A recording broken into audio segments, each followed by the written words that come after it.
So the first play from scrimmage after the kickoff, Cajon quarterback Marcus Washington gets it to Taylor Johnson, the Southern California linebacker commit. He takes it 60-plus yards for the opening touchdown. The two-point attempt, no good though. Permian then answers back with a field goal from Iker Munoz, but right back to Cajon. Washington, the freshman, by the way, drops and throws over the middle. He finds his number one, Landon White, and he has plenty of speed to break away from the Permian defenders. Touchdown, Cowboys. Permian needs a kick of momentum, and they get it by blocking Cajon's kick. And Yui Bong John gets his paw up there, and Bryson Gonzalez scoops it up. The field flips, and the Panthers are in the red zone. Jacob Garcia to his right, and it's John again. A couple of bobbles, but he is in for the score. Permian again, though, from about 10 yards out. Garcia to his right, but this time looking back over the middle. He floats it for a wide open Aaron Navarrete. A few two-point attempts, a blocked field goal, and touchdowns from both sides made it an interesting 19-19 score at halftime. Let's check out the final score, though, and Permian ends off its non-district schedule with a big win over the San Bernardino Cajon Cowboys. So Permian gets a win before their bye week. Not too bad for them to get to the off week with a lot of momentum. They are now 4-1 on the season. All right, let's check out another great game. How about Midland? This was last night in Midland, the Bulldogs hosting Inglewood. Here's quarterback Tristan Love finding the end zone as Midland was up for the entire game until the final few minutes. How about this one? Wyatt King gets the give, and he finds the end zone. Midland led until 2 minutes and 36 seconds left in the game when Inglewood scored a touchdown and the two-point conversion to steal the win. Check out this final score, just a one-point win for Inglewood coming into town from, again, another California team making their way in. 43-42 the final there. Now Midland at 1-4 through the non-district schedule. They have a bye week. Also a bye week after last night's game, the Legacy Rebels. Similar to their Midland crosstown rivals, they are 1-4 through their non-district schedule, losing to Ruston 49-21. A little bit of a closer score than it was last year against Ruston, but the Legacy Rebels grab another loss there. The Odessa Broncos, well, we don't have a score for them tonight because they are playing tomorrow. This is a Saturday game in Abilene. Odessa taking on the Colleen Ellison Eagles. Odessa, after tomorrow's game, will join the rest of these 6As with a bye. How about the Midland Christian Mustangs? Traveling up to Friendship, they're looking for win number 4. Friendship punting this time, but look at this, a high ball, and it's muffed by Midland Christian. The ball is picked up by Randon Covarubio. Now the Tigers on the go, looking for points after that recovery. Quade Ferris tosses over the middle to Isaiah Gilliam for the first score of the game. And then later in the half, Friendship looking to extend their lead, still up 7-0. Chase Campbell takes a direct snap, and he'll do it himself. The Texas Tech commit crosses the goal line for his first score of the game. Midland Christian won 3 straight heading into tonight, but the Friendship Tigers proved to be too much for the Mustangs. As we take a look at the final score, it's a big win for Friendship, 41-13. A lot of our 6As here in Odessa and Midland probably paying a little bit of attention to that game, as they will all see Friendship in the district schedule. Midland Christian thankful, I would guess, for that bye week coming up this week. All right, some great games. A game happening tomorrow, a few games happening last night, but of our 6As here in Odessa and Midland, only Permian getting a win so far this week. We'll see if Odessa can add to that. All right, we have to take a break here, but coming up after this break, we will meet our band of the week and plenty more games. Stay with us.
Tonight's Band of the Week brought to you by the Garriga Law Firm.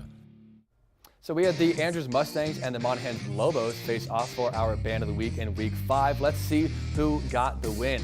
Well, the Andrews Mustangs, the mighty Mustang Band, getting the win by about 650 votes, actually exactly 650 votes. 2,657 for Andrews, 2007, great year, but that was for the Monahans Lobos. A total amount of votes of 4,664. Let's hear from that mighty Mustang Band.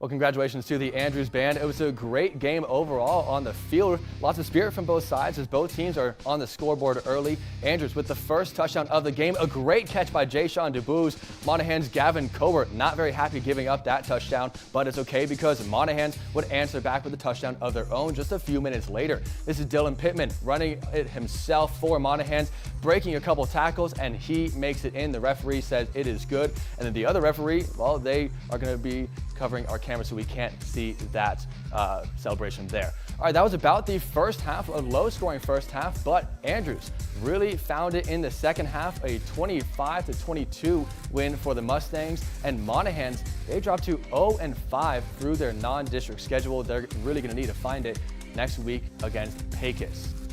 How about the Big Spring Steers? They get a win in Week 5 over the Snyder Tigers, 51-34. Big Spring gets a good win there. How about the Greenwood Rangers? Huge win for this next game that we're going to see here. If we can flip to the next graphic. Here we are, the Greenwood Rangers, 47-3 over Pecos. Now we are about to be seeing how great Lubbock Liberty was later on, and then Greenwood is going to be taking them on next week. So should be a great game for the 5-0 Greenwood Rangers. All right, let's get to our game of the week. A great one here, the first district game of the schedule. It is Crane and Compass. First Floor 7 Sierra Burnett is out there with the highlights. The 2-2 Golden Cranes hosting the 3-1 Odessa Compass Cougars. Cranes quarterback Hudson Willis throws a 30-yard bomb to wide receiver Baltimore Day for the first down. Cranes switch sides at the end of the first quarter, still have the first down, and Hudson Willis is scrambling to his right and throws a touchdown to Nathaniel Lane. Golden Cranes take a 6-0 lead. The Cougars have the ball and snap is almost dropped, but it's handed off to senior wide receiver Ryan Ferris for the first down. Next play, Cougars quarterback Kason Smart throws a short pass to his right to Braxton Morris, and after shaking off a defender, takes it the rest of the way for a touchdown. Cougars tie the score 6-6. Now I'm here with head coach of the Odessa Compass Cougars, Coach Bo Smith. So first district win on the road. How did it feel? It's really, really good, because in half the district is going to be 1-0 and the other's going to be 0-1. You want to put yourself in that position, to fight for a district championship and move on to a playoff run. So, I think moving up one step closer to that is big for every team in the district. So a 13-6 win for Compass, a good one there. Both these teams going to be playing their other district opponents this time next week.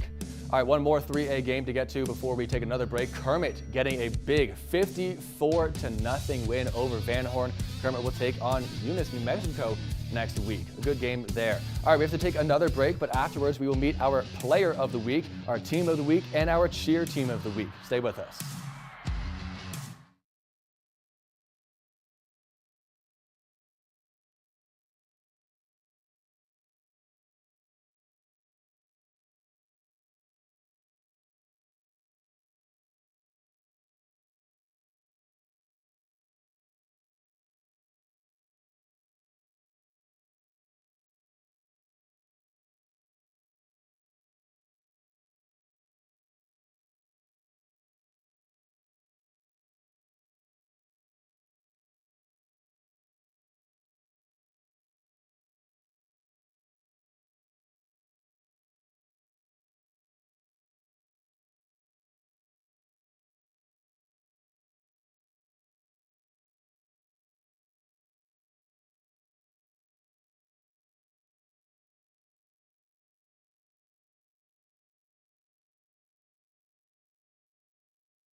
Tonight's Player of the Week brought to you by Green Tech Diesel.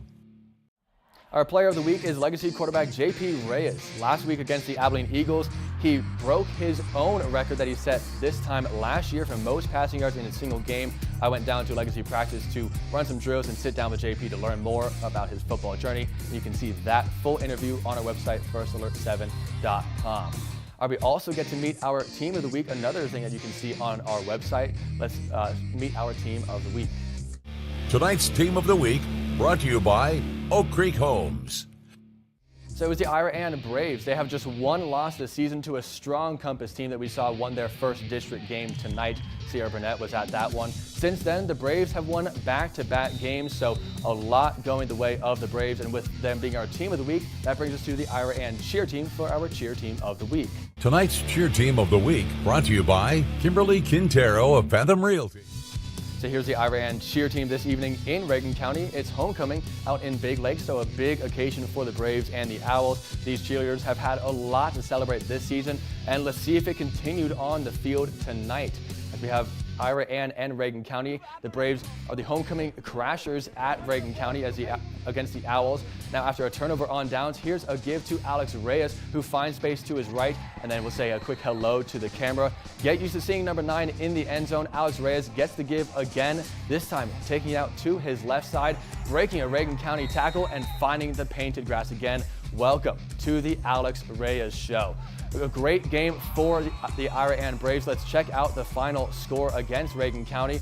68-14. Ira Ann gets a huge win. They'll take on El Dorado in week 6. All right, another great game. How about an undefeated Coahoma team against a ranked Wink team? First Alert 7's Wyatt Nunn is out there with that recap for us. We just wrapped up a big game here in Howard County with two teams with a lot on the line. Wink ranked 7th in Class 2 Division II on TexasFootball.com, and Coahoma looking to extend their winning streak. But when it was all said and done, the Bulldogs came out on top 35-14. Let's get to the highlights. Big Springs Air Evac 54 helicopter crew delivering today's game ball. Late first quarter, still scoreless. Coahoma 0 on 4th down. When Austin Joslin finds Andre Russian at the pylon, Bulldogs take a 7-0 lead. And they'd really get going in the second quarter. Coahoma's Lanson Moore runs into a pack of Wildcats, keeps pounding, and turns in a 10-yard touchdown. Missed PAT makes it 13-0. A few minutes later, Bulldogs on offense yet again. Joslin connects with Jaden Henderson, and Henderson fires up the Jets. It's a 35-yard dash to the end zone and a 21-point advantage for Coahoma. Seconds left in the half, and Austin Joslin puts a cherry on top.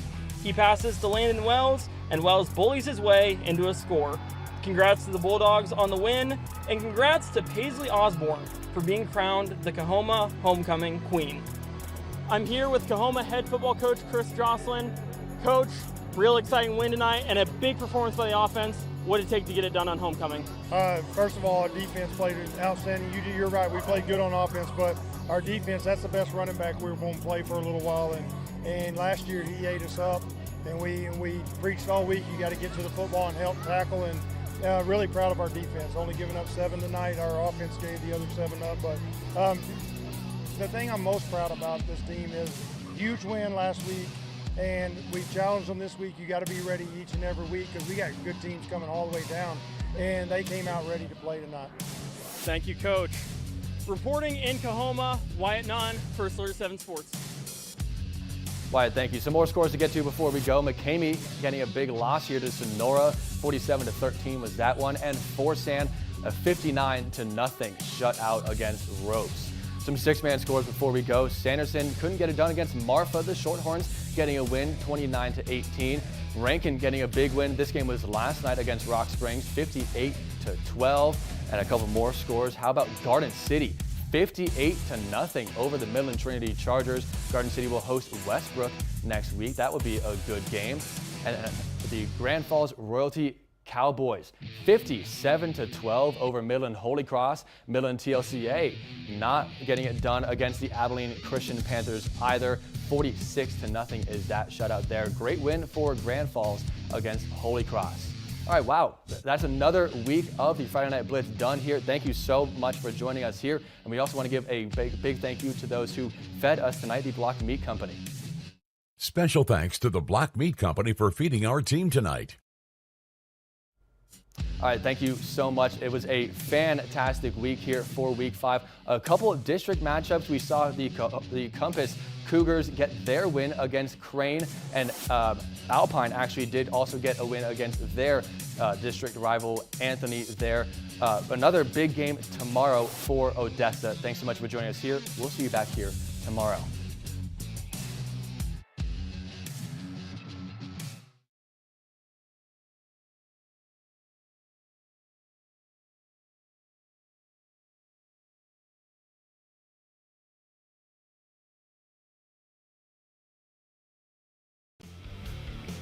Live from the leader of high school football coverage in the Permian Basin, this is First Alert 7's Friday Night Blitz, brought to you by Astound.